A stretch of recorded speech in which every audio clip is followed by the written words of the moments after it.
안녕하세요, 박셰프입니다. 5월 셋째 주 부동산 모기지 소식 간략하게 전해드리겠습니다. 네, 첫 번째 소식은요. 캐나다 부동산 가격이 당분간 급격한 가격 상승은 없을 거라는 소식인데요. 그래서 여기 보시면 최근 데스자딘에서 2021년 1분기 데스자딘 어포더빌리티 인덱스라는 지수를 업데이트 했어요. 그러니까 소득, 모기지 지불 능력, 주택 가격 등을 비교해가지고 궁극적으로 일반 주택에 대해서 차입자가 얼마나 지불할 능력이 있는지를 살펴볼 수 있는 지수거든요. 그러니까 DAI 지수, 그러니까 Desjardins Affordability Index가 올라가면 Housing Affordability가 향상되고 떨어지면 Housing Affordability가 낮아진다는 얘기예요. 다시 말하면 DAI 지수가 높아지면 사람들이 주택을 살 수 있는 능력이 향상된다는 얘기고, DAI 지수가 떨어지면 그만큼 주택 가격이 많이 올라서 사람들이 주택을 사기가 어려워진다는 얘기예요. 그래서 여기도 나와 있죠. DAI 지수가 평균 이하로 떨어지면 주택시장은 더 이상 저렴한 것으로 간주되지 않으며, 그러니까 이는 주택시장이 급격한 가격 인상으로 연결된 가능성이 낮아진다는 거예요. 그러니까 다시 말해서 DAI의 지수가 낮아졌다는 얘기는 그만큼 주택 가격이 상승해서 주택을 사기가 어려워졌다는 얘기죠. 그러니까 이 얘기는 주택 가격이 이미 많이 상승했다는 거죠. 그래서 이미 주택 가격이 많이 상승했기 때문에 앞으로 지금까지 상승했던 것만큼 주택 가격이 급격하게 상승할 가능성이 낮아진다는 얘기입니다. 그래서 여기 보시면은 Canadian Home Buying Affordability라는 그래프인데요. 검정색이 2021년 1분기고요. 회색 부분이 이제 평균값인데, 위에서 밑으로 내려갈수록 이 Affordability Index가 내려가는 걸 확인할 수 있죠. 간단한 예로 퀘벡 같은 경우 평균값보다 올해 1분기에 더 상승했죠. 그러니까 이쪽 지역에서는 주택을 구입할 수 있는 여력이 다른 지역에 비해서 지역에 따라 차이는 있지만 상승하는 국면이라는 겁니다. 하지만 반면에 이쪽 지역에서는 밴쿠버 그리고 온타리오에서 토론토를 중심으로 하는 지역들이 있잖아요. 그러니까 이런 지역들 같은 경우는 평균보다 Affordability Index가 줄어들었어요. 밴쿠버 같은 경우는 얼마 차이가 나지 않는데 토론토나 나이아가라나 해밀턴 이런 지역들은 평균보다 급격하게 줄어들었죠. 많이 줄어들었습니다. 그러니까 이 얘기는 주택을 구입할 수 있는 여력이 그만큼 떨어졌다는 얘기고, 그 이유는 주택 가격이 그만큼 많이 상승했다는 얘기죠. 그리고 또 다른 그래프에서 봐도 방금 전에 보여드렸던 그래프에서 확인할 수 있듯이 이 어포더빌리티 차이가 확실하게 나죠. 이쪽 지역은 계속 상승하고 있고요. 이쪽 지역은 하락한 모습이죠. 그러니까 그만큼 쪽에 나열되어 있는 지역들을 중심으로 주택 가격이 많이 상승했다는 겁니다. 나이아가라, 윈저, 런던, 키치너, 해밀턴 많이 올랐죠. 그러니까 주택 가격의 상승폭이 컸던 지역을 중심으로 하우징 어포더빌리티가 더 많이 감소했다는 걸 확인시켜 주는 거죠. 뭐 당연하다고 볼 수 있죠. 자, 그리고 두 번째 소식은요. 캐나다 주택 가격이 도심에서 멀어질수록 더 빨리 증가한다는 소식인데요. 여기 보시면 캐나다 중앙은행은 2022년 4분기 도심의 연간 주택 가격 상승률이 가장 낮았다는 것을 통계 자료를 통해 발견했어요. 그래서 무슨 얘기냐 하면 일반적으로 외곽에 비해서 이제 도심으로 들어올수록 주택 가격이 더 비싸고 주택 가격의 상승률도 더 높은데 이와 다른 모습을 보이고 있다는 겁니다. 그래서 토론토 Real Estate Price from City Center 라는 제목의 이 그래프를 보시면요. 왼쪽에서 오른쪽으로 갈수록 도심에서 멀어지고 있는 거예요. 저희가 지금 시티 센터에서 외곽으로 1km가 될까 말까 한 시점인데, 이 시점에서는 주택 가격이 마이너스 8.6% 하락했어요. 여기가 지금 제로잖아요. 그러니까 제로 미치니까 지금 마이너스죠. 그리고 외곽으로 가면 갈수록 이제부터 오르죠. 점점 수치가 상승하는 모습을 확인할 수 있잖아요. 그러다가 외곽으로 30km쯤 나오면 이제 두 자릿수로 바뀌죠. 가격 상승률이요. 그리고 가장 우측 상단에 보면 64km 정도 떨어진 곳에서는 거의 20%가량 상승한 모습을 확인할 수 있죠. 그래서 시티센터에서 60km 정도 떨어져 있는 지역이 어떤 지역인지 한번 보면은요. 토론토가 여기 있죠? 토론토에서 해밀턴도 60km 정도 되고요. 그리고 구엘프 같은 경우는 한 70km 정도 되고요. 오렌지빌도 그 정도 되죠. 그리고 오샤와도 그 정도 되고요. 그리고 북쪽으로는 뉴마켓은 넘고 이니스필 좀 전까지 브래드포드 지역까지 한 60km 정도 되죠. 그러니까 남쪽으로는 세인트 캐서린, 해밀턴, 그리고 구엘프, 오렌지빌, 그리고 이니스필, 오샤와 이 범위에 드는 외곽 지역에서 가장 주택 가격 상승률이 높았다는 거죠.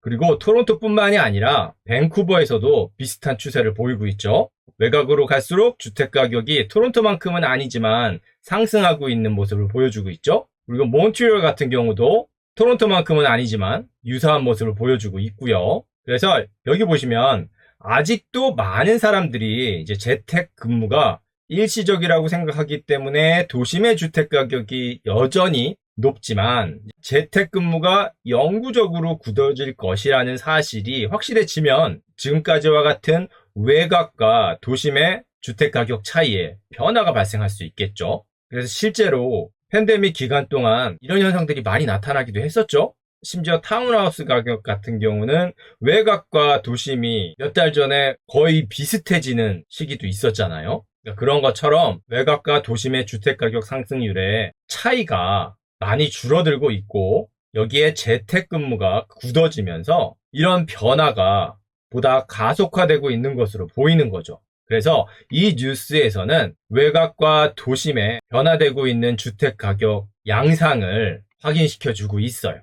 그리고 또 다른 소식은 최근 CMHC에서 예측한 자료인데요. 캐나다 주택 가격은 앞으로 수년간 인플레이션보다 훨씬 빠르게 성장할 거라고 예상했어요. 작년에 CMHC가 이제 주택 가격이 폭락한다고 잘못 예측했잖아요. 그래서 이제 그 부분을 꼬집으면서 Last year's doomsday forecast is now followed by one of the ambitious price growth 라고 적어놨거든요.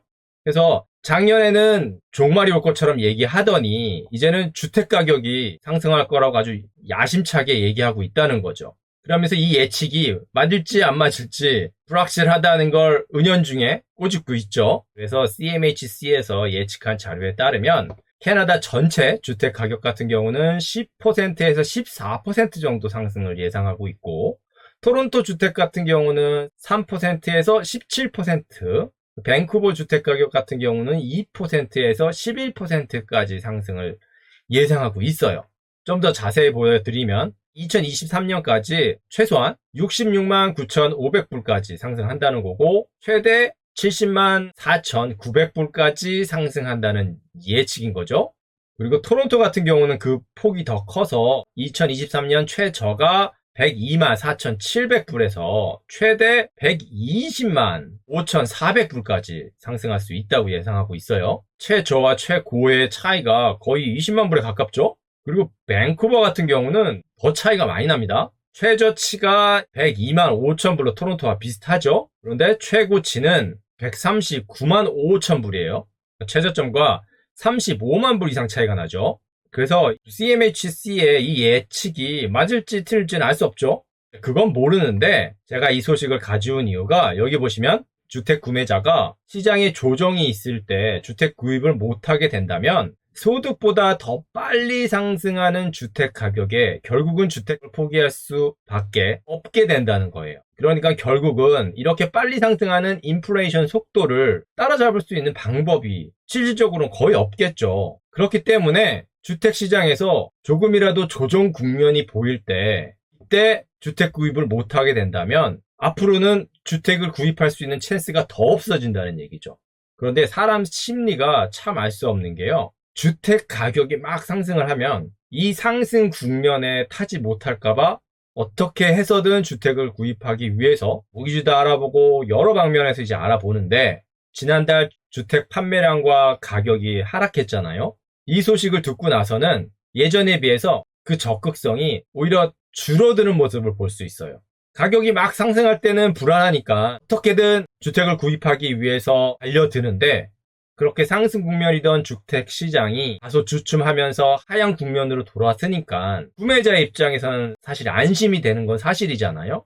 예전에 비해서 적극성이 떨어지는 거예요. 이 기사와 관련돼서 제가 드리고 싶은 말씀은 주택 시장이 워낙 빠르게 변화하고 있고 그리고 분명한 건 아직도 완전한 셀러 마켓이기 때문에 주택을 구입하시려는 분들은 꾸준히 잘 준비하셔야지 기회를 잡을 수 있다는 겁니다. 그래서 지금 주택 시장이 살짝 조정 국면에 들어서면서 주춤하고 있는 모양새인데 주택을 구입하셔야 되는 분들은 이 기회를 잘 잡으셨으면 해서 얘기가 길어졌습니다. 자, 그리고 또 한 가지는요. 캐나다의 소비자 파산율이 급증했다는 얘기예요. 그러니까 10년 동안 월간 최대 급증했다고 하거든요. 그래서 여기 보시면 지난 3월 소비자 파산율이 전년보다 22.8% 상승했고요. 지난 10년 중 가장 높은 증가세를 보이고 있다고 하는데 이 그래프에서 보시면 실제로 팬데믹이 시작하기 전에 파산율이 굉장히 높았어요. 지금은 오히려 훨씬 낮죠, 이때보다. 그래서 팬데믹이 시작하면서 코로나 사태로 인해서 정부에서 재정 지원도 해주고 부채 연장 프로그램이 많이 있었잖아요. 그런 요인들로 인해서 파산율이 급격하게 하락했다가 코비드 사태가 점차 나아지면서 급격하게 상승하고 있다는 거예요. 여기도 나와 있죠? 대출 기관이, 그러니까 은행이 지불을 연기해 주었다고 해서 사람들이 나중에 지불할 수 있다는 의미는 아니라는 거죠. 물론 이제 일부 가정에서는 이 시간을 잘 활용해서 이제 부채들을 잘 상환하겠지만 이와 달리 또 다른 많은 사람들은 그냥 상환을 지연만 한다는 거죠. 그래서 결국 올 수밖에 없는 일들이 다가오고 있다는 겁니다. 그래서 이 소식은 Better Dwelling이라는 사이트에서 예전부터 잊혀질만 하면 한 번씩 포스팅하고 있는 소식이거든요. 그리고 한편으로는 캐나다 경제 상황에 대해서 굉장히 부정적인 시각으로 바라보고 있는 기사이기도 하고요. 하지만 그럼에도 불구하고 이렇게 변화하는 추이에 대해서는 다시 한번 살펴볼 필요가 있을 것 같아서 제가 다시 업데이트 해드리는 겁니다. 자, 그리고 마지막 소식은요. FTHBI라고 First Time Home Buyer Incentive, 그러니까 최초 주택 구매자에게 이제 정부에서 다운페이를 빌려주는 거예요. 엄밀하게 얘기해서는 제가 여기 적어놨는데요. Shared Equity Loan이라고 해서 빌려준 다운페이만큼 정부가 그 주택의 지분을 쉐어하는 건데요. 이 인센티브가 토론토, 밴쿠버, 빅토리아처럼 주택 가격이 높은 지역에서 최대 72만 2천 불의 주택 가격까지 허용이 되는 걸로 이제 바뀌었습니다, 요번에. 그리고 가계 소득 같은 경우도 개정이 되기 전에는 12만 불을 초과할 수 없었고 이 12만 불의 4배까지만 모기지 대출이 가능했거든요. 그런데 이제 이 자격 조건이 요번에 바뀌면서 15만 불의 소득까지 가능해졌고 이 소득의 4.5배까지 모기지 대출을 받을 수 있게 바뀌었어요.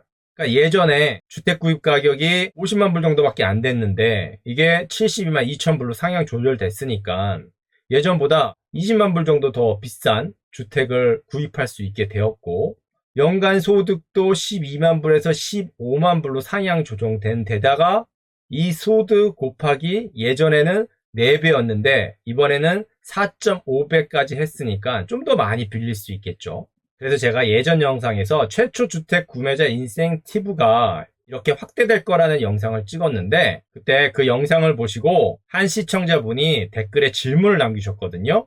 그 질문이 뭐냐면 해당 지역이 토론토, 밴쿠버, 빅토리아라고 했는데 그럼 토론토는 다운타운 지역만 해당되는 거냐라는 질문을 주셨거든요. 그래서 제가 그때 자격 기준이 확대되는 인센티브가 이제 정확하게 발표가 돼 봐야지 안다고 제가 답변을 드렸었는데 이번에 그 내용이 나왔어요. 여기 보시면 브람튼, 킹, 마캄, 미시사가, 피커링, 토론토 지역, 버언 지역이 포함이 되죠. 그리고 더 구체적인 지역은요. 제가 여기 링크를 달아 놓았거든요. 링크를 클릭하시면 여기 토론토를 클릭하시면 구체적으로 어떤 지역까지 해당이 되는지 나와 있습니다. 이 인센티브에 해당이 되시는 분들은 한번 확인해 보시기 바랍니다.